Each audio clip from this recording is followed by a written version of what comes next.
I arrived at my son's house 10 minutes early, the way I always did on Christmas. The driveway was full, and I could see people through the dining room window. Some were neighbors, some were friends of Michael and Laura. I walked in quietly, hung my coat on the rack, and carried the small tin of cookies I baked that morning. Nothing fancy, just something I always brought. The moment I stepped into the dining room, I felt the shift. Conversations lowered by half. Eyes moved toward me, then away just as fast. Laura didn't greet me. She simply glanced up, then went back to arranging her napkin like she needed something to control. I pulled out a chair at the end of the table. No one said a word. The food was already served, plates full, glasses filled. Mine was empty. I didn't comment. I'd learned long ago not to expect much from this house. Michael stood at the far end next to Laura. His shoulders were stiff, his jaw tight. It was the look he used when he was preparing to say something unpleasant, but wanted to appear in charge. He tapped his fork against his glass, like he was making some official statement. "Mom," he said, loud enough to stop every conversation. "You wasted space tonight. You're not needed here." There was no hesitation, no shame, just the words, clean and sharp. I looked up at him. "Wasted space?" I repeated. Not because I didn't hear him, but because I wanted to see if he'd stand by it in front of a full table. He did. Laura leaned back in her chair and smiled. She put a hand on my chair and pushed it back a few inches. The scrape of wood against the floor was loud in the quiet room. "There's no room left, Marion. We're tight on seats," she said, her voice sweet, but her eyes anything but. Victor, her brother, chimed in from the other side of the table. "Yeah, we're packed tonight. Probably best if you let the younger ones stay." Younger ones. He was 38. People around the table shifted. Some looked embarrassed. None spoke. I kept my hands folded in my lap. I didn't raise my voice. I didn't defend myself.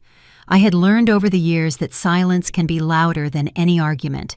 I stood up, pushed the chair back in with my own hands, steady, controlled, and said, "Then I'll leave you the room you need." No one stopped me. No one asked me to sit back down. Not even a half-hearted, "Wait, don't go." They watched. Some avoided eye contact entirely. I picked up my coat from the rack. It was still cold from the car. As I buttoned it, I saw Laura whisper something to Michael. He didn't look at me. He didn't look anywhere near me. Outside, the snow had started falling again.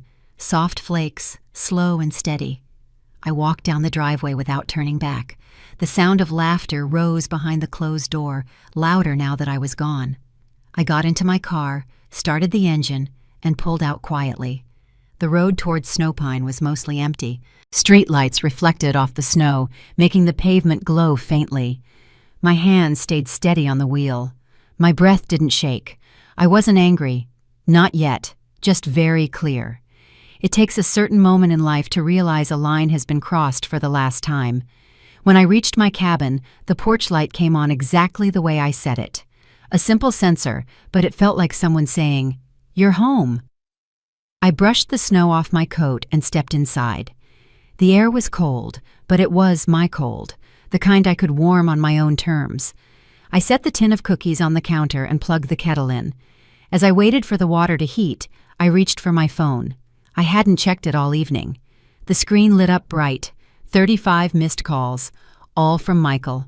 6 calls in the last 10 minutes, 9 in the half hour before that. The rest from the moment I walked out of his house. Not one from earlier.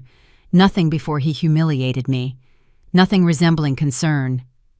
35 calls after. I unlocked the phone and scrolled through the list. No messages. Not a single text. Just repeated calls, one after another. Like he was trying to put out a fire he had only just noticed he started. I set the phone down. The kettle clicked off. I made my tea and carried the mug to the small table by the window.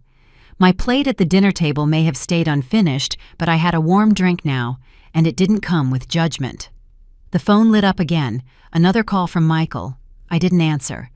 I watched it ring until it stopped. A few seconds later, another call. 5 rings. Silence. Then another. I picked up the phone, looked at the screen, and let it ring out again. I wasn't ready to hear whatever version of panic he was experiencing. Not tonight.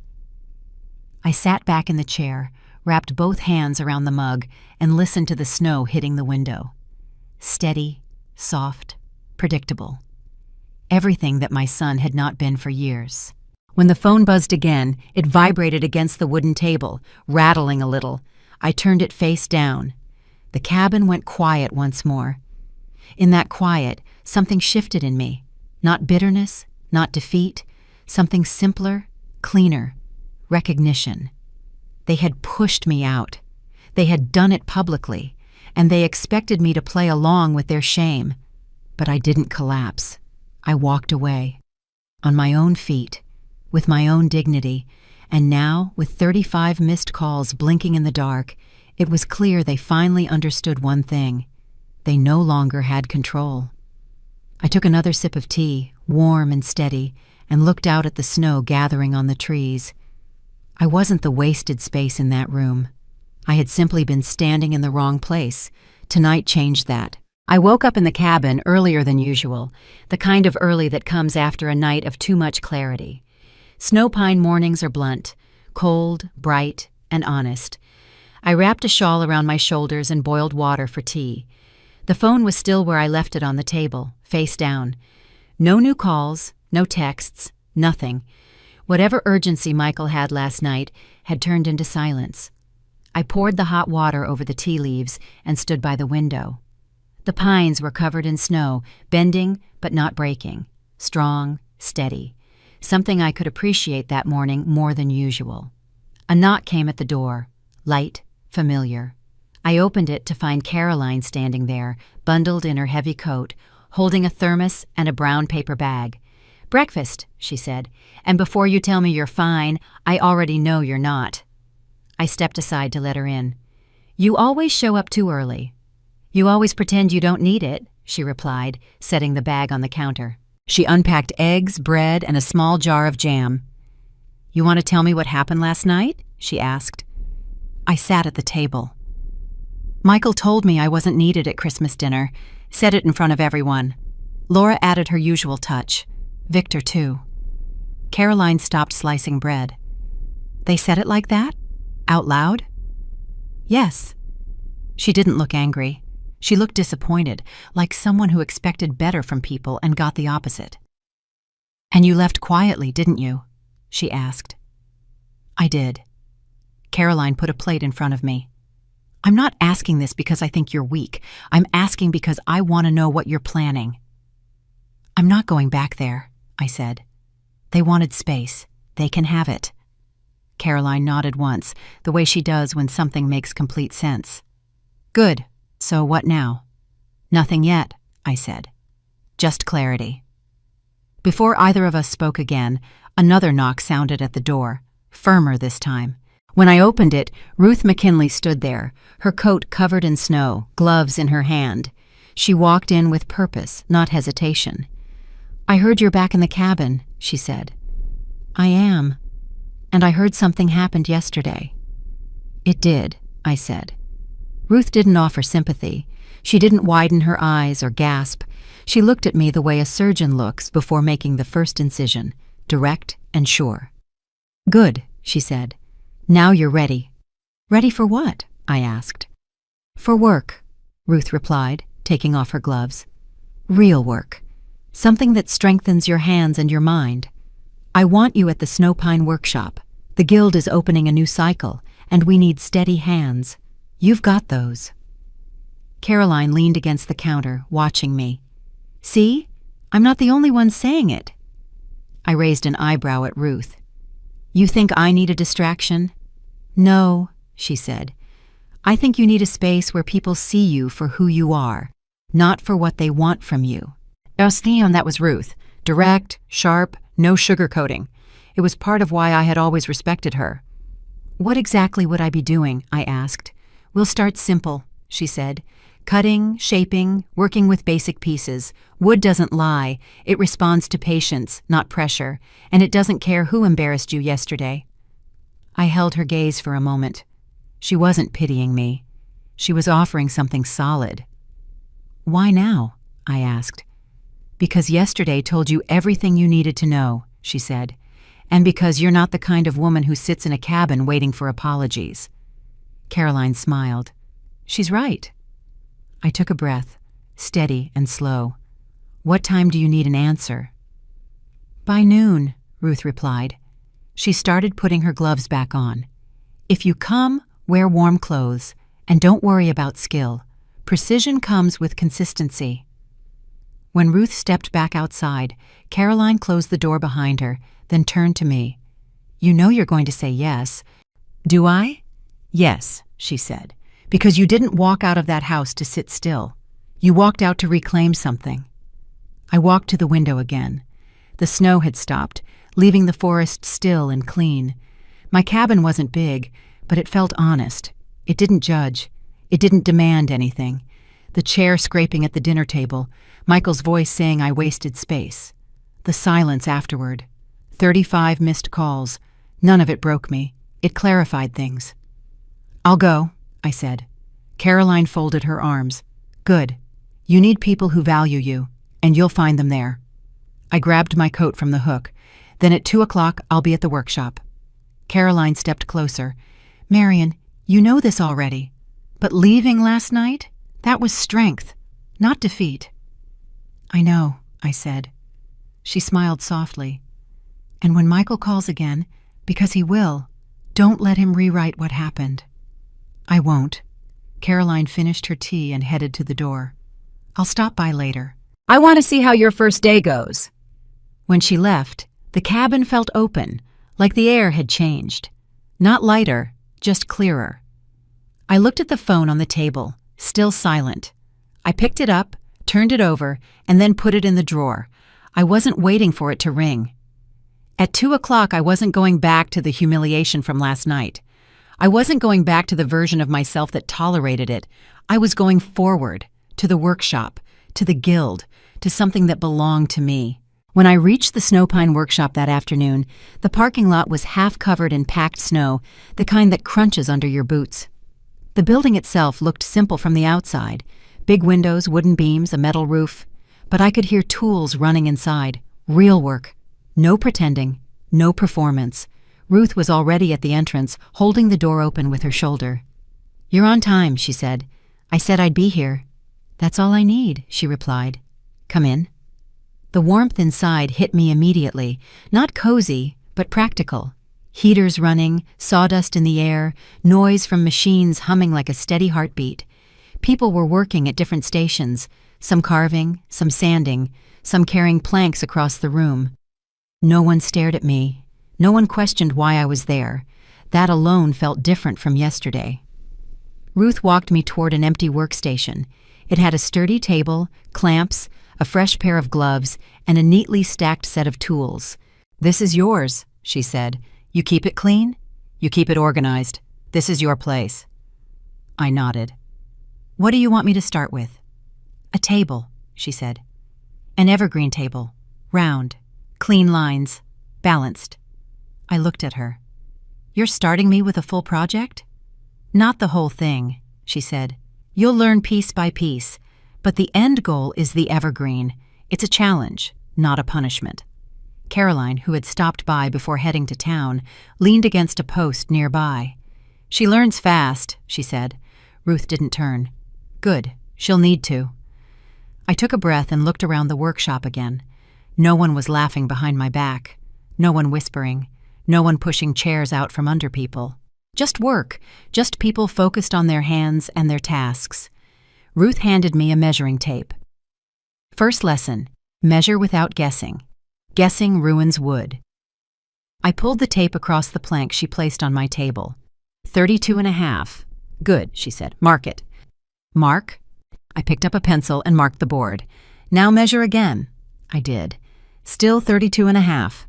That's how you start, Ruth said. You confirm. People who skip that step make sloppy work. I understood what she was really saying. Sloppy work wasn't tolerated here. Neither was sloppy living. She set the plank against the saw.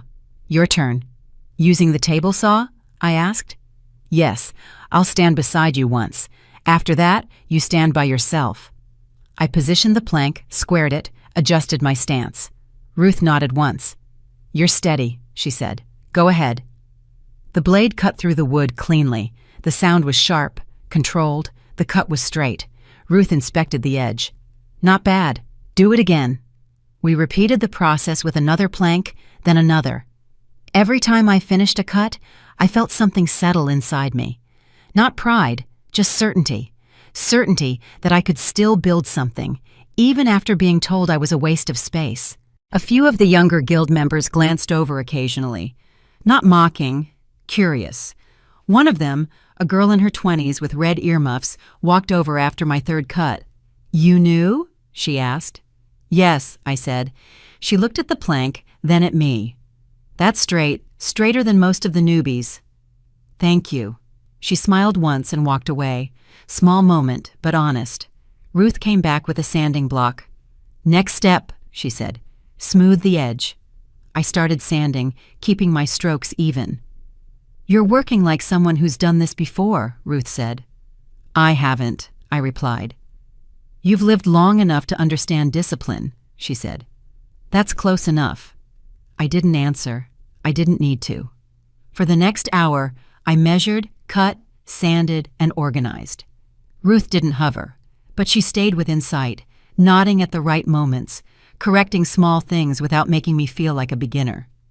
Caroline stayed a bit longer, watching with a quiet smile before heading out. At one point, two young men whispered something and laughed while glancing toward my table. Ruth walked straight up to them. "If you're going to laugh at someone," she said, "you better be able to cut straighter than her. Can you?" Their faces dropped. One shook his head. "No, ma'am." "Then get back to work," she said. They did. I didn't react. I didn't need anyone to defend me. But it told me something important. In this place, respect wasn't handed down. It was earned through consistency, through skill, through how you carried yourself. After another cut, Ruth stepped beside me. "How do you feel?" "Steady," I said. "Good. The evergreen table isn't built in a day. It's built by showing up consistently.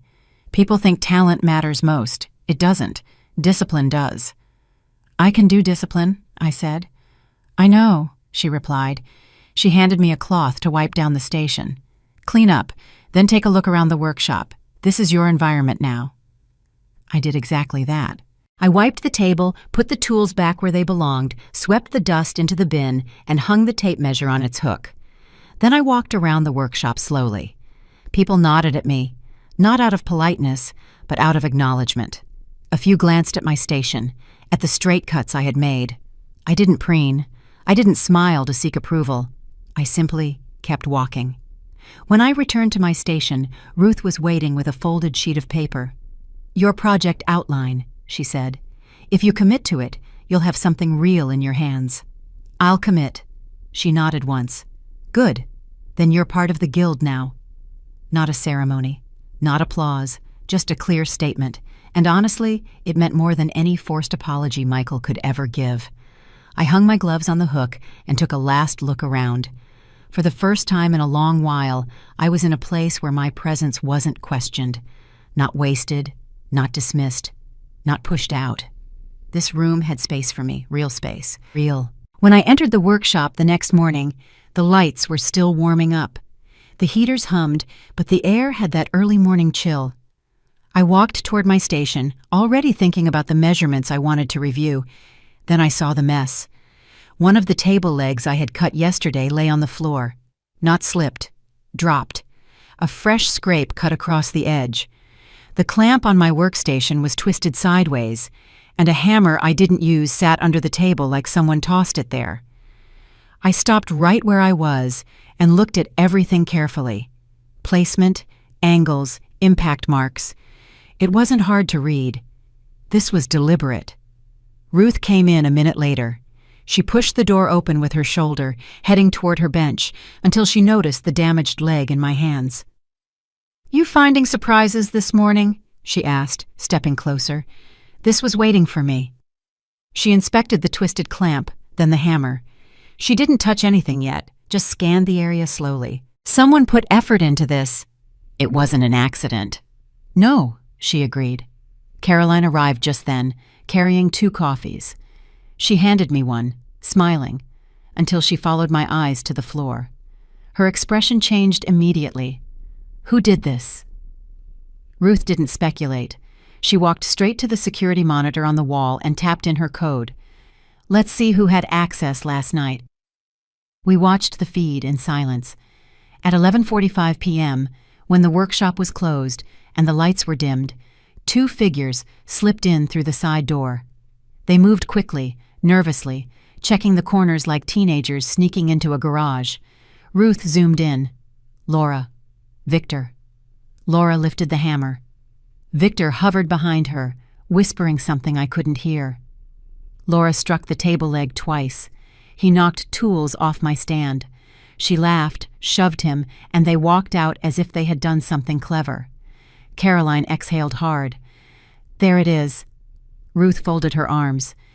They didn't even try to hide. Caroline turned toward me. This is because of Christmas. They want you rattled. I placed the damaged leg on the table gently. They expect a reaction. You're not giving them one? Caroline asked. Not yet. Ruth studied my face for a moment. You're holding your line. I'm choosing the right moment. She nodded once. That matters. Caroline shook her head. I want to drive to their house and ask what's wrong with them. No, I told her. Let them think they did damage. They did, she argued. They didn't damage me, I replied. Just the wood. Ruth hit pause on the footage. Do you want me to report this? Not today. Caroline crossed her arms. You're planning something. I'm planning to finish the table. Ruth gave a short, approving grunt. Then let's rebuild the leg. I grabbed a fresh plank from the stack. The surface was cold under my hand, solid, ready. Ruth stood beside me as I measured the new piece. Mark twice, she reminded. I already did. Good. I cut the plank on the saw, steady and firm. The line came out smooth and clean. Even better than yesterday's cut. Ruth inspected the edge. This is tighter. Pressure has a way of sharpening people. I'm not interested in pressure. I'm interested in accuracy. That's why it's working. I sanded the surface carefully, controlling each stroke. Caroline sat on a stool nearby, watching me with narrowed eyes. I'd still be yelling, she muttered. You'd waste your voice, I replied. That's why you're terrifying, she answered. You stay calm when everyone else blows up. Ruth glanced at me. Calm isn't weakness. No, I agreed. It's direction. Once the new leg was shaped, Ruth lined it up next to the damaged one. The difference was obvious. Yesterday's was good. Today's was exact. She tapped the new piece lightly. That belongs in the showcase. The guild will see it. Caroline picked up the damaged plank. What do we do with this one? Leave it, I told her. Let them think they slowed me down. Ruth's mouth twitched, her version of a smile. I like your strategy. My phone buzzed in my apron pocket. Once, twice, then a third time. I ignored it until the work was finished. When I finally checked it, I saw the screen. 3 missed calls from Michael. 1 email. Subject, we need to talk. Caroline leaned in. What now? I opened the email. Mom, last night got out of hand. Let's not escalate anything. We should talk in person. Also, I need to discuss some updates about the estate before deadlines hit. Call me today. Michael, Caroline scoffed. There it is. Estate first, you second. I deleted the email. Ruth raised an eyebrow. You're not responding? No reason to. Good. I went back to sanding the underside of the tabletop. The workshop sounds returned to normal. Saws running, sanders humming, footsteps moving between stations. People walked past occasionally and glanced at the new leg. That's clean work, someone remarked. Nice edge control, another added. Ruth shot them a quick glance. She's consistent, she told them. I didn't look up. I didn't need to. By late afternoon, the structure pieces were ready for assembly. I wiped down my table, cleaned my tools, and hung the tape measure back on its hook. Ruth approached me again. Footage is safe. Whenever you want it brought to the guild committee, I'll handle it. I'll let you know. You will, she replied. Caroline walked me toward the door. They tried to knock you off balance, she said. They failed. You're not even angry? I'm exact, she nodded. That's worse for them. Outside, the cold air hit my face cleanly. The workshop lights flickered behind me as the rest of the guild closed up. They thought breaking one piece would stop me. They didn't realize they had just confirmed who they were and who I wasn't. When I stepped into the workshop the next morning, the damaged piece from yesterday was still sitting on my table. I left it there intentionally, not as something to dwell on, but as a marker of where things had gone wrong and where I intended to go right. I hung my coat, tightened my apron, and pulled a new plank from the rack. Ruth arrived shortly after. Her eyes went straight to the ruined leg and then to the fresh plank in my hands. "You're rebuilding?" she asked. "I am." "Good. Make it better this time." Her tone was crisp, not encouraging, more like she expected nothing less. I measured the plank, marked my lines, and positioned it on the saw. Blade up, hands steady, guide rail firm. The cut came out cleaner than anything I'd done before. Straight, tight, balanced. Ruth examined the edge. "Improvement under pressure. That's a good sign." "I'm not working under pressure," I replied. "I'm working with purpose. That's why it's good." I took the piece back to my station and began sanding. Every stroke was controlled, even consistent. My mind wasn't drifting to Michael's insults, or Laura's smirk, or the cold walk home. Today was about the table, the work. Guild members wandered by occasionally, slowing just enough to take a closer look at the new cut. "Nice line," one of them commented. "That's solid control," another noted. No pity, no tiptoeing, just recognition, clean and simple. Around noon, Caroline walked in carrying lunch. She placed a sandwich next to me. "You're rebuilding faster than I expected." "Faster and better." "That's obvious," she replied, glancing at the new leg. "They didn't slow you down at all." "No, they gave me something to refine." Caroline shook her head. "Anyone else would still be furious." "I'm focused," I told her. "That's what unnerves them," she muttered. "You don't break where they want you to." Ruth approached, arms crossed. "Don't rush the sanding." "I'm not." "It looks that way. I'm just efficient." Her mouth pulled slightly. "Good." By mid-afternoon, the second leg of the table was fully formed. The difference between yesterday's version and today's was undeniable. Yesterday's work was competent. Today's was disciplined. Ruth tapped the new piece with her knuckle. "This belongs in a showcase, not on a beginner's bench." "I'll finish the remaining components this week." "You will," she answered with certainty. As I began shaping the tabletop, my phone buzzed in my apron pocket. Once, twice, 3 times. I ignored it until the sanding reached a stopping point. When I finally checked, I saw 3 missed calls from Michael. 1 email. The subject line read, "We need to talk." Caroline leaned forward. "What does he want now?" I opened the message. "Mom, let's keep things steady. Yesterday got out of hand. I think it's better if we talk face to face. Also, there are estate issues we need to review. Call me today." Michael Caroline let out a tight breath. "Not a word about you. All about the estate." "I know. Are you answering him?" "No." "Good." I deleted the email without hesitation. Ruth, who had been sorting chisels nearby, glanced over. "You're not engaging." "No reason to." "That's stability," she remarked. "People like Michael don't know what to do with it." I returned to the tabletop. My strokes were smooth, steady, confident. The grain leveled out exactly how I wanted. Guild members passed again, each offering small comments that confirmed I was progressing. "That sanding looks even." "Your edge curve is consistent," Ruth observed quietly. "You hear that?" "I do. You earned it." When the main structure pieces were nearly complete, Ruth moved closer. "We'll begin assembly tomorrow." "I'll be here early." "I expect you will." Caroline rejoined me as people began cleaning up for the day. She held the damaged leg in her hands. "This one's a reminder," she said, "of the kind of people you're dealing with." "A reminder of their limits," I corrected. "Not mine." You're not shaken? No, I answered. I'm better. Caroline smirked. They're going to hate that. I placed the newly sanded tabletop on a padded mat and wiped down my entire station. Tools in place, surfaces clean, dust swept, order restored. Ruth glanced my way once more. The guild will take you seriously, not because of the drama, because of the work. That's the only reason I want.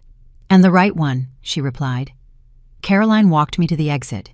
You know, you're getting stronger because of them. Then they accidentally helped me. Help they're going to regret. I didn't smile, but I didn't disagree.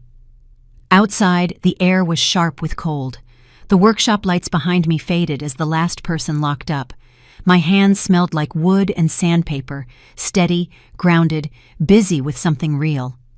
The evergreen table was growing piece by piece, and every new piece made me steadier than before. I arrived at the workshop early the next morning, expecting another long day of sanding and fitting joints.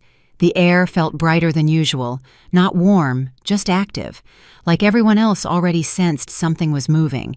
Ruth was checking clamps at the far end of the room. Caroline stood by the bulletin board reading something I couldn't see from where I was. The moment she spotted me, she lifted her hand. Marian, you need to come here. Her tone wasn't alarmed. It was focused. I wiped my hands on my apron and walked over. Ruth followed, arms crossed the way she always held them when she was evaluating a situation. Caroline pointed to the large announcement sheet pinned to the board. At the very top, bold letters read, Winter Showcase Finalists, Snowpine Guild. And listed in the center, between two of the guild's experienced builders, Evergreen Table, Builder, Marian Hale. I stood still for a moment. Not frozen, not overwhelmed, just absorbing. Caroline nudged my shoulder lightly. You did it. Ruth's arms loosened. Your work earned its place. I touched the edge of the paper, not to confirm, but to acknowledge. When does the showcase begin? In 2 days, Ruth informed. Preparation starts now. Caroline grinned. Everyone's been talking about your table. Quietly, but consistently. They didn't expect a newcomer to place this high. I'm not here to impress anyone, I responded. That's why it works, she replied. Guild members began gathering around the board, reading the list, murmuring comments. No one disputed my placement, no side glances, no whispers of disbelief, just acceptance. One of the younger members stepped forward. Your edge work on the legs was cleaner than last year's winners. Another added, that sanding job on the top? That's showcase level. Ruth gave a short nod toward me. You're in the right category. I returned to my station and uncovered the tabletop. The grain still looked sharp from yesterday's sanding. The legs sat neatly aligned on the rack. Everything was ready for final checkups before assembly. Caroline placed a small clipboard next to me. This is your showcase prep list. Lighting test, stability check, polish, transport box. Ruth helped me gather everything so you don't have to hunt it down. I scanned the list. Clear steps. Nothing excessive. Thank you. Ruth stood beside me. Your table goes on the center row of the exhibition. Good placement. High foot traffic. I'll make sure it holds up under every angle. It will, Ruth replied firmly. Guild members continued stopping by throughout the morning, offering short acknowledgments. One woman pointed at the tabletop.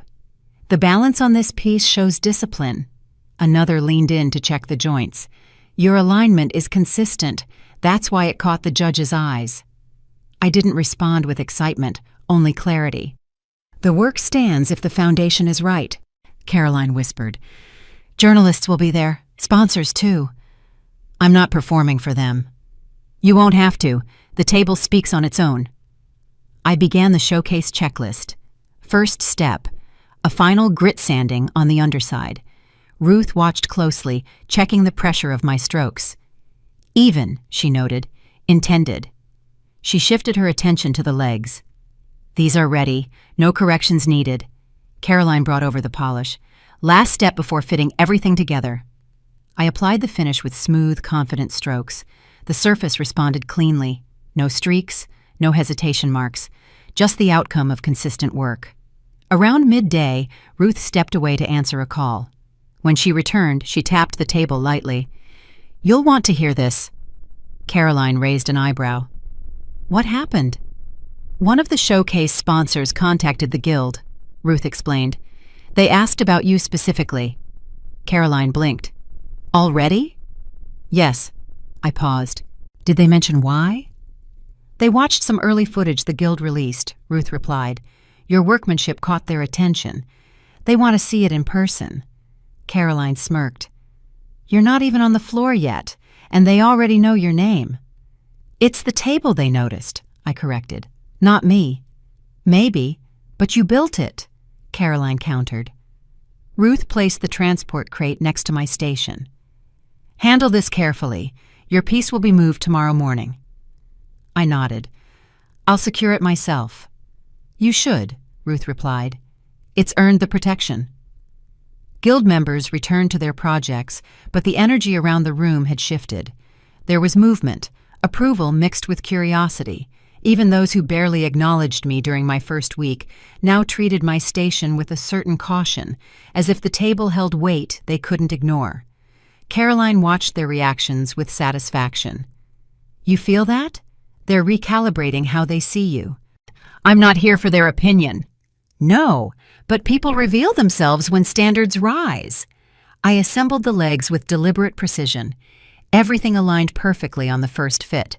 No adjustments needed. Ruth inspected the structure from each angle. "Stable," she confirmed. "Display ready." Caroline clapped once.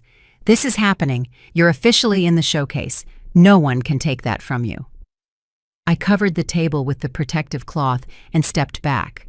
Not emotional, not overwhelmed, just certain. "This isn't the end," I told them. "It's the doorway." Ruth signaled agreement. "And you walked through it because you showed up and did the work." Caroline folded her arms proudly. "Tomorrow, your table goes to Snowpine Hall. Day after that, you stand in front of an audience who'll know exactly what you built." I didn't need applause. I didn't need validation. The recognition was simple and earned. The evergreen table held its place on the finalist list, and I held mine beside it. Snowpine Hall was already crowded when I arrived. The air buzzed with conversations, footsteps, and the clatter of crates being opened. Volunteers were checking lighting. Judges walked around with clipboards. Visitors were drifting in early just to get a first look at the finalists. Ruth stood near the entrance, waving me over. "Your table's already on the floor. Center row. Good placement." Caroline joined us with 2 passes in her hand. They started taking photos of the finalists. Reporters are here sooner than expected. I clipped the pass to my jacket. "Let's check the setup." We walked across the exhibition hall. People were already gathered around the evergreen table, not gawking, studying. A man in a gray coat crouched to inspect the joinery. A woman in glasses ran her hand over the top to check the smoothness. A couple took pictures. Ruth stepped aside so I could see the table clearly. It looked solid under the lighting, balanced, sharp, exactly how it needed to be. "That's showcase quality," Ruth commented. "You earned this spot."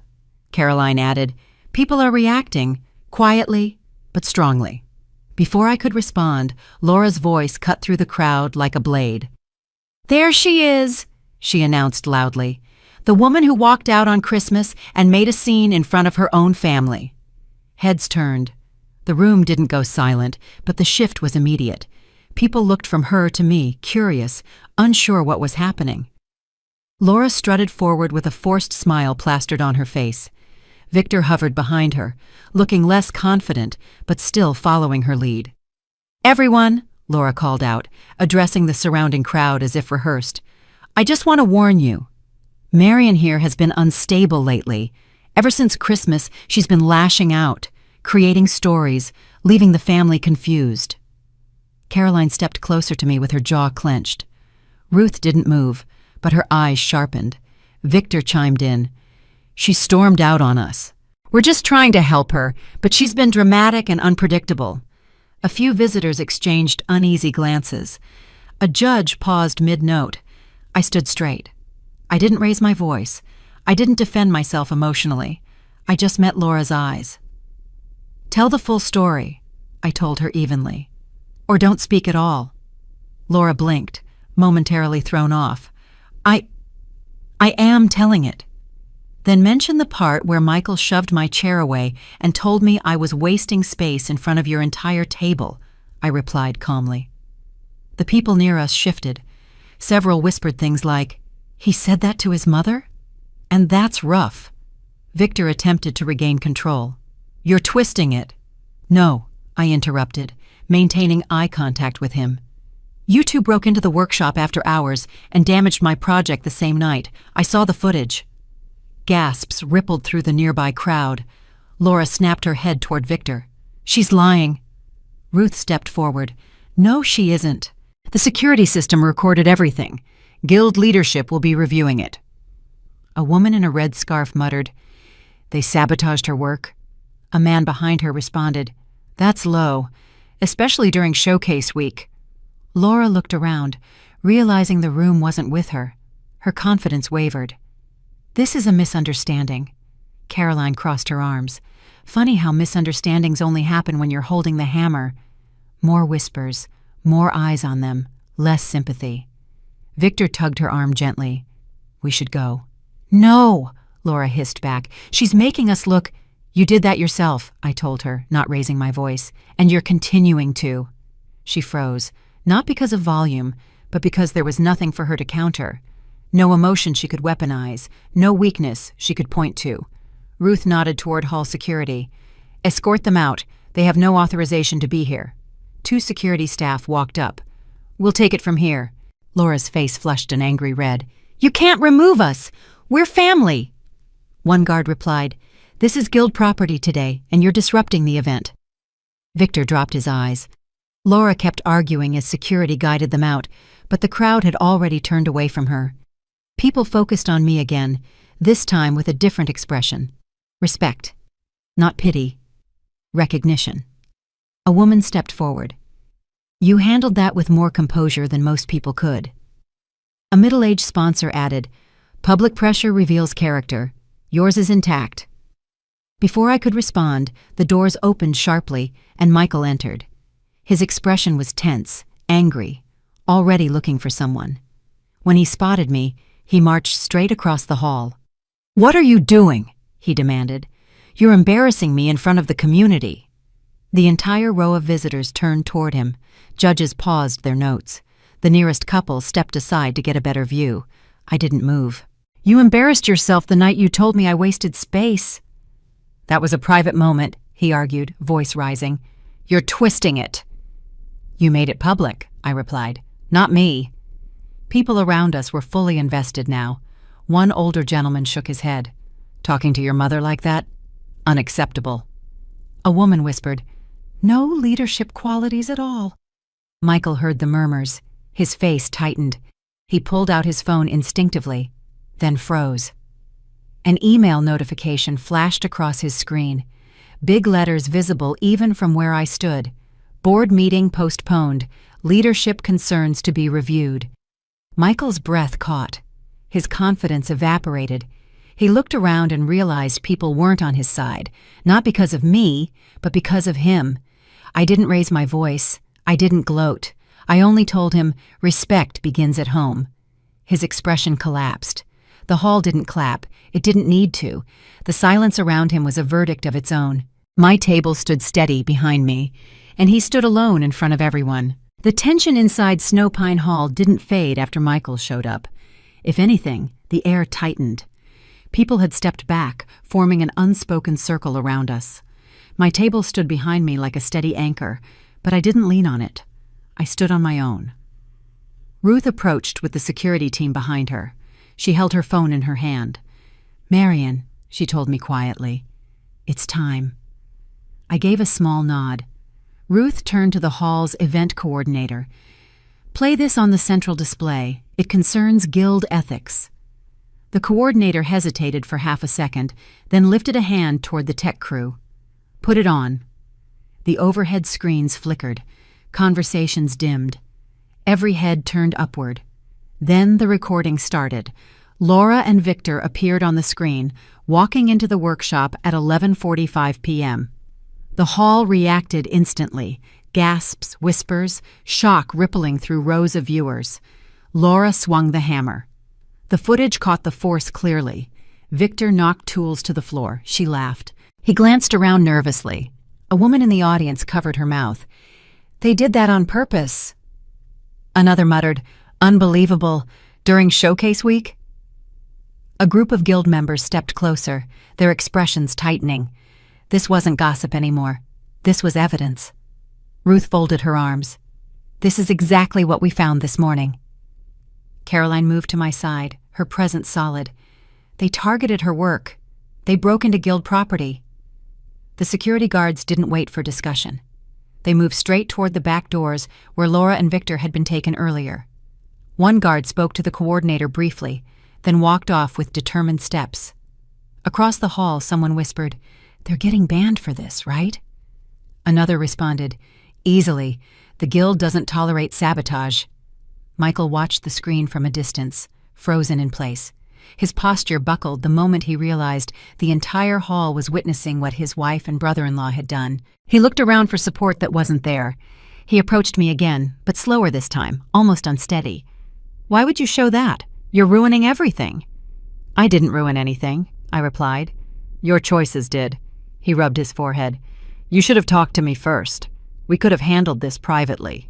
"You weren't interested in privacy when you pushed my chair away at Christmas." Murmurs rose again. One older man near the front shook his head. "No respect at all. Unbelievable." A woman beside him added, "He's sinking his own reputation." Michael heard every word. Trying to salvage control, he glanced toward the judges. "This is a personal matter." One judge immediately responded, "This is guild property. It ceased being personal the moment your family damaged workshop equipment." Ruth stepped forward and targeted a contestant's piece. Another guild member joined. "We value integrity here. Without it, nothing we build holds." Michael's jaw clenched. "You're overreacting." The oldest guild member, a man with decades of experience written across his face, looked him straight in the eye. A man who cannot speak to his mother with respect should not lecture a room about integrity. The hall reacted with a collective shift, approval, disappointment, and judgment mixing in equal parts. Michael pulled out his phone again, checking something urgently. I knew exactly what he was looking for, validation from somewhere else. But when he unlocked the screen, a new email flashed across his inbox. Subject: Immediate review. Leadership conduct concerns. The preview line visible beneath it read, "Board meeting postponed until further notice. Senior partners request clarification regarding recent behavior." Caroline leaned slightly toward me. "That's hitting him where it hurts." Ruth's tone remained steady. "Consequences arrive when a pattern is undeniable." Michael swallowed hard, eyes darting between the email and the watching crowd. For the first time since Christmas, he looked small, like he finally recognized how far his actions had spread. He tried one more angle. "Mom, can we talk outside? Just for a minute?" "I'm not stepping outside to fix what you broke," I answered. "You created this moment, not me." His face tightened. "You don't understand the pressure I'm under." "You're under pressure because you expected control, not accountability." People behind him whispered again. "He's falling apart. His mother's handling this better than he is. She's calm. He's not." Michael lifted a hand as if to quiet the room, but no one was listening. The authority he always assumed he had simply wasn't there. The event coordinator approached the judges. "Do you want to announce the disciplinary decision now?" One judge nodded. "Yes." He addressed the hall, voice firm. "Effective immediately, Laura and Victor are barred from guild access for 2 years. Their conduct violated ethical standards and compromised workshop integrity." Ruth added, "And all entrants are assured that sabotaged pieces will be reviewed for fairness in judging. The evergreen table remains fully eligible." The audience clapped, not loudly but with conviction. It wasn't applause for drama, it was approval for clear action. Michael stood amid that sound, sinking in it. He stepped closer to me once more, softer, unsteady. "I didn't know it would go this far." It went this far because you never expected the truth to reach other people. He shook his head. I just wanted to protect our family. You protected your pride, I corrected, not your family. The judge nearest us added quietly, respect is the first requirement of leadership. You failed that before today. Michael looked down. For the first time, he didn't argue. Ruth tapped my elbow. You handled this well. Caroline nodded. You were steady. He wasn't. The evergreen table behind me stayed exactly where it belonged, untouched, admired, steady under the lights. Michael, for the first time in his adult life, had nothing left to stand on but the truth he tried to avoid. Snowpine Hall didn't calm down after the video played. If anything, the atmosphere sharpened. People spoke in lowered voices, glancing between the screen, the judges, and the evergreen table standing steady in the center row. I stayed where I was, hands lightly resting on the edge of the display stand, not posing, just steady. A guild assistant approached me. Ms. Hale, the committee needs you backstage for a brief review. I nodded and followed him. Ruth and Caroline walked behind me without being asked. The backstage room was small, 5 chairs, a folding table, and the 5-person guild review panel already seated.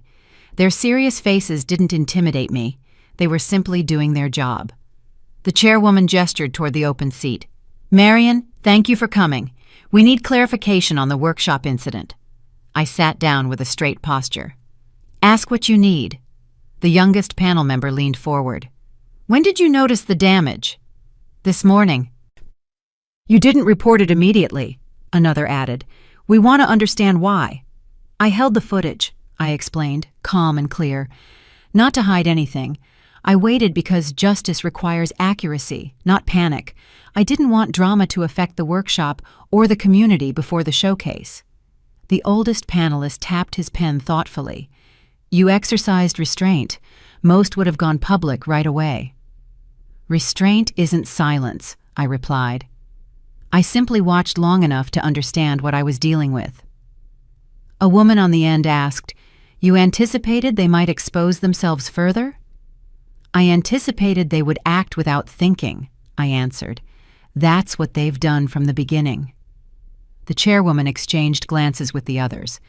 Your approach prevented chaos in the guild during a high-stakes week. Caroline stood beside me, arms crossed. She protected the process when she had every right to blow it up. Ruth added, and she still did the work. Better than most finalists, under no pressure at all. The panelists nodded. The youngest member asked one final question. Were you concerned the incident would affect your standing in this showcase? No, I told him. If the table wasn't good enough on its own, sabotage wouldn't save it. And if it was good enough, nothing they did would bury it. He leaned back, slowly, impressed. The chairwoman stood. Thank you, Marion. You may return to the hall while we finalize our decision. I left the room with Ruth and Caroline. The hallway outside was lined with visitors, whispering about what they'd just seen on the big screen. Some looked at me with quiet recognition. Not pity, not sympathy, just acknowledgement. Back in the hall, people gravitated toward the evergreen table. More hands traced the edges. More eyes studied the joints. A design professor from a local college approached and examined the structure closely. This piece carries moral structure, she remarked. Steady hands made this. I nodded once. Thank you. A young couple approached next. Are you taking commissions after the event? I'm focusing on the showcase right now, I replied. Orders can wait. That tells us everything we need to know, the husband commented. Quality over rush. Before long, the hall lights dimmed slightly, a signal that the guild verdict was ready. The judges stepped onto the small stage at the front, and a hush settled over the room. The chairwoman lifted the microphone. Thank you all for your patience. After review, we have reached our decision. People leaned in. I didn't move. First, she continued, regarding the workshop incident, Laura and Victor are hereby suspended from all guild facilities and events for 2 years due to intentional damage of guild property and interference with a finalist's work. Ripples of approval moved through the crowd, Next, the chairwoman's expression shifted to a more formal tone. Second, the evergreen table has been reviewed thoroughly. Despite attempts to compromise its progress, the craftsmanship, precision, and structural discipline remain exceptional. The hall grew still. And so, she announced, we are proud to award the top winner of the Winter Showcase to a beat. Then, The Evergreen Table by Marion Hale. Applause broke instantly, not loud and chaotic, but solid, confident, as if the room had been waiting to exhale. People turned toward me. Ruth gave a firm nod. Caroline grabbed my hand briefly, her grip tight with pride. I stepped forward, not rushing, not performing, just moving with clarity. The chairwoman handed me the engraved plaque. "Your work speaks for you," she told me. "I appreciate the recognition," I replied. "Standards should speak louder than circumstances." The applause deepened at that, not for theatrics, but because the sentence hit truthfully. From the corner of my eye, I noticed Michael standing near the back of the hall. His shoulders were slumped, his expression defeated. Sponsors avoided making eye contact with him. Community members didn't approach. The silence around him was colder than anything I could have delivered myself. One sponsor whispered to another, "He's not someone we want leading anything."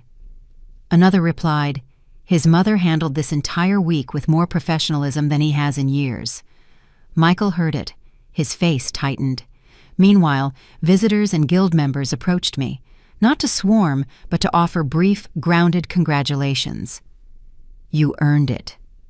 "Clean work, Ms. Hale." "Your steadiness showed." I acknowledged each one with a short nod. Behind me, Laura and Victor were nowhere to be seen. Their absence said enough. The evergreen table no longer needed to prove anything. Neither did I. I stepped away from the noise of the hall once the awards ceremony wrapped up. Ruth stood near the side exit, keeping a small circle of space around me. She knew I needed a moment to breathe. Not because I was overwhelmed, but because I needed a clear head for whatever came next, and I was right to expect trouble. Michael approached fast, cutting through the crowd with a tense jaw and eyes that refused to settle. He stopped just a few feet from me and lowered his voice, trying to control the situation through pressure. "Mom, we need to talk. Now." His tone was tight, clipped, the kind a man uses when he realizes he's losing the room. I kept my posture square and my voice level. "I don't respond to demands." People nearby slowed down, pretending not to listen, but unable to look away. Michael glanced around, aware of the eyes landing on him. His confidence wavered. He leaned closer. "My partners are questioning my leadership. The board postponed tomorrow's meeting until further notice. They want time to reassess. Do you understand what that means for me?" "I understand exactly what it means," I answered. "And it didn't happen because of me." His frustration flared. "You exposed me." "No," I countered calmly. "You exposed yourself. Respect begins at home. Everyone saw that today." Michael exhaled sharply and reached into his briefcase.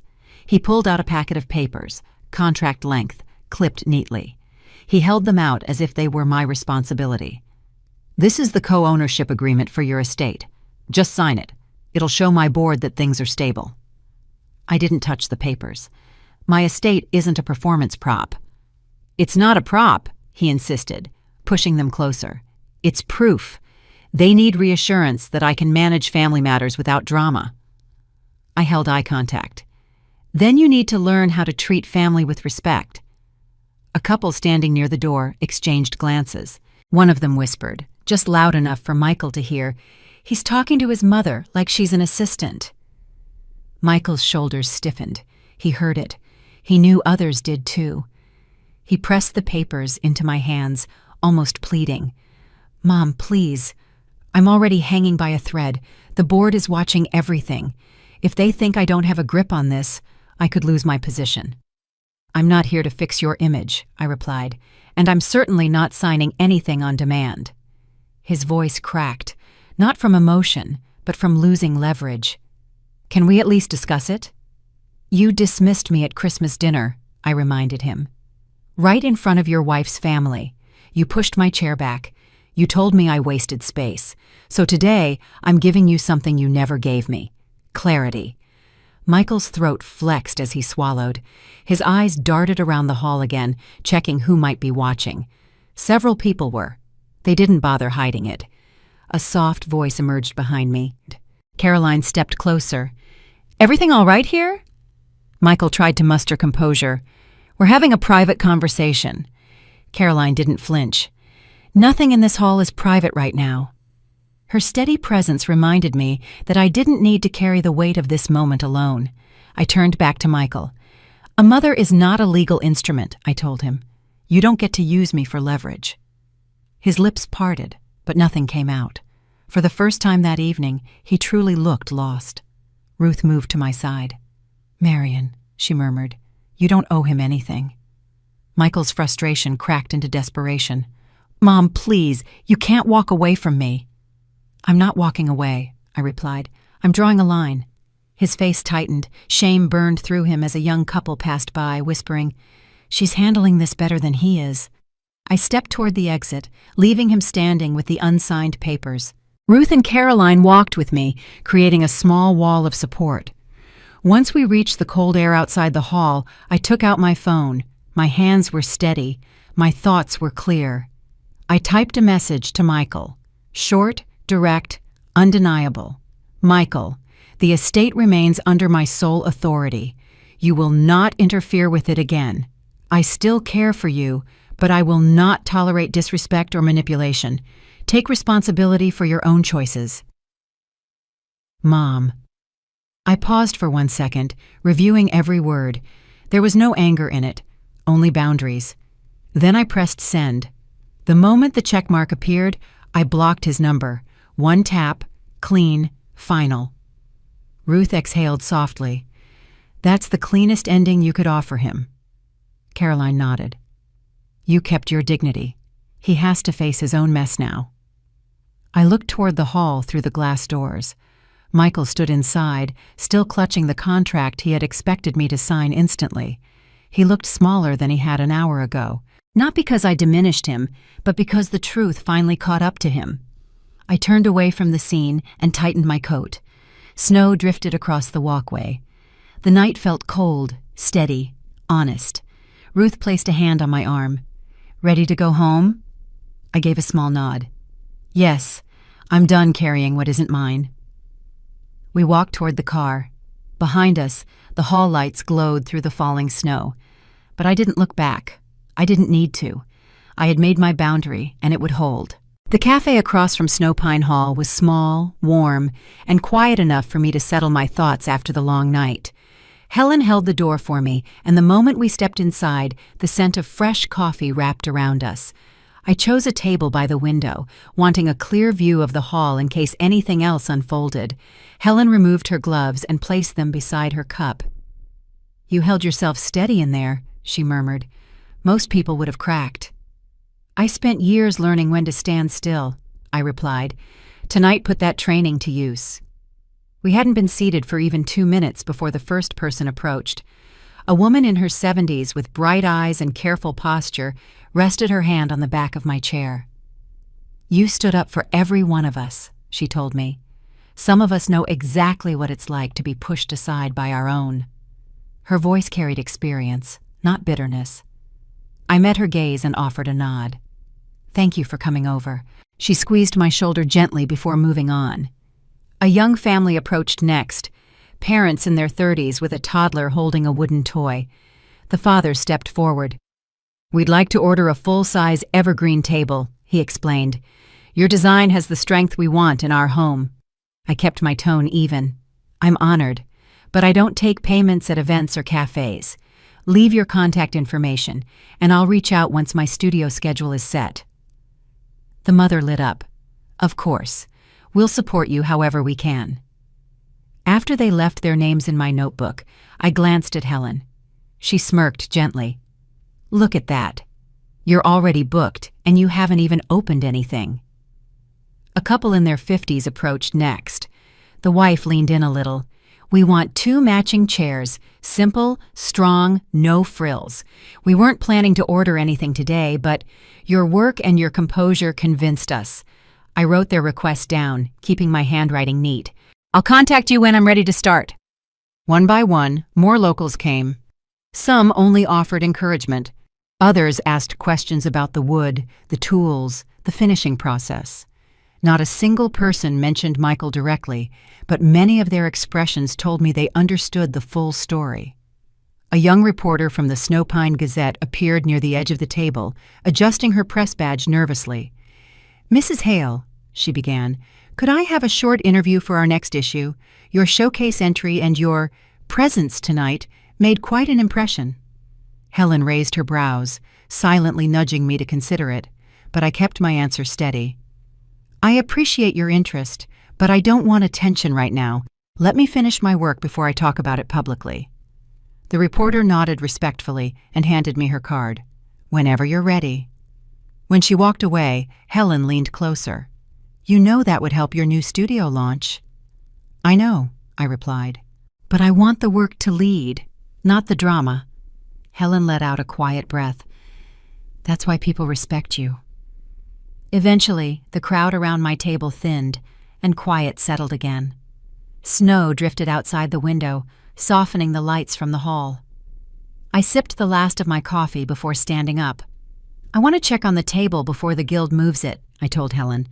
She followed me back across the street to the workshop, where evergreen was still displayed under warm lights. The room was empty when we entered.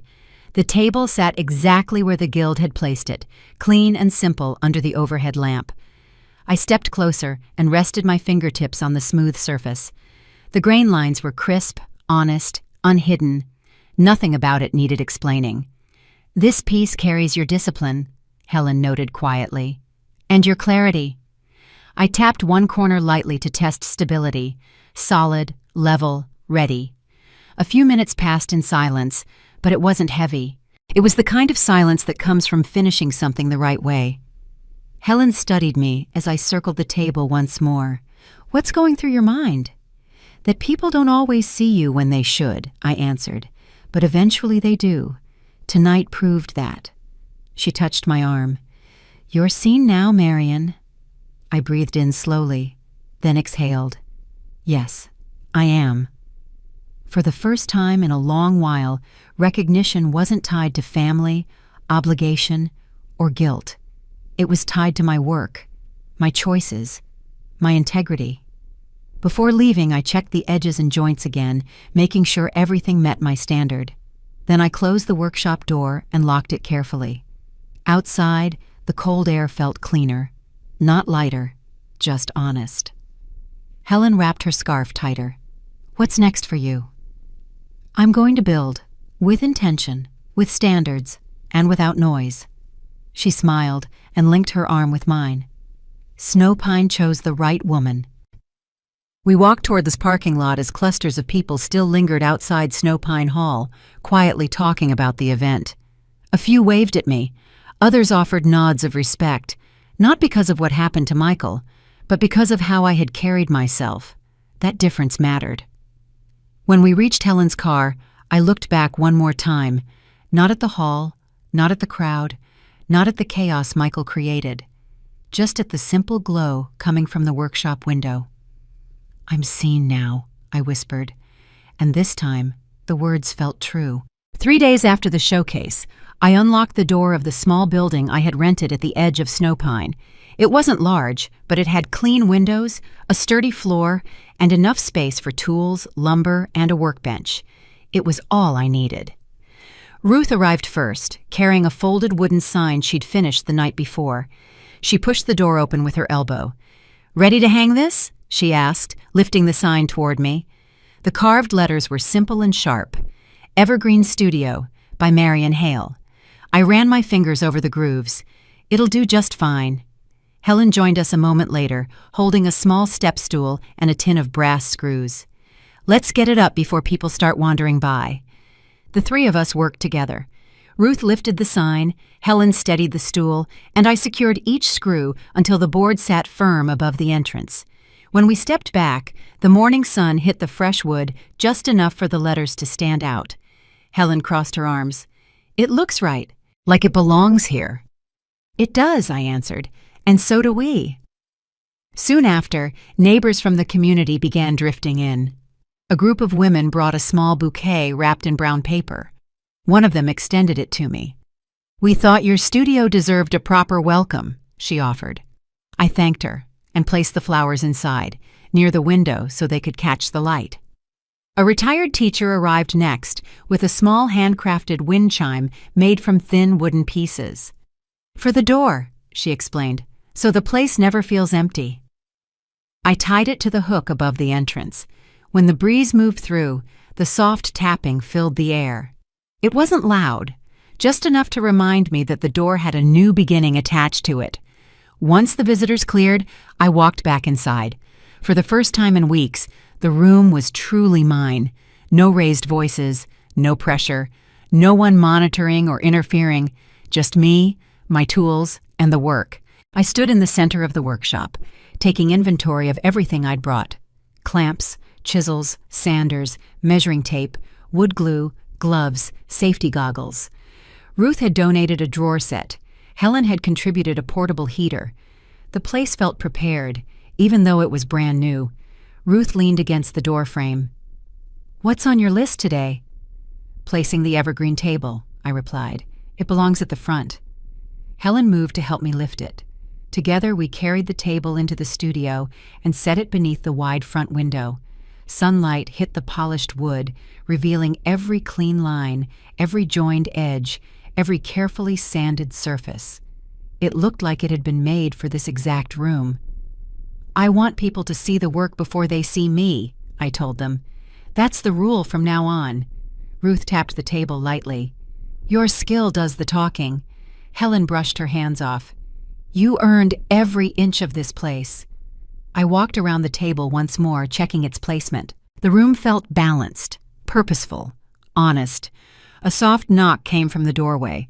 A woman in her 60s stepped inside, carrying a small notebook. Her coat was still zipped, as if she hadn't expected to stay long. "I hope I'm not interrupting," she began. "I heard you opened today." "You're welcome to come in," I replied. She glanced around the studio, then focused on the table. "My granddaughter is turning 12. She reads every night. I'd like a small reading table for her, something sturdy she can use for years." I nodded once. "I can do that. Let me write down your details." She handed me her information, thanked me, and left with a quiet smile. Minutes later, an older man walked in, his steps slow but steady. He pointed to the evergreen table. "You make chairs to match?" he asked. "Yes," I answered. "Straight back or rounded?" "Rounded," he replied.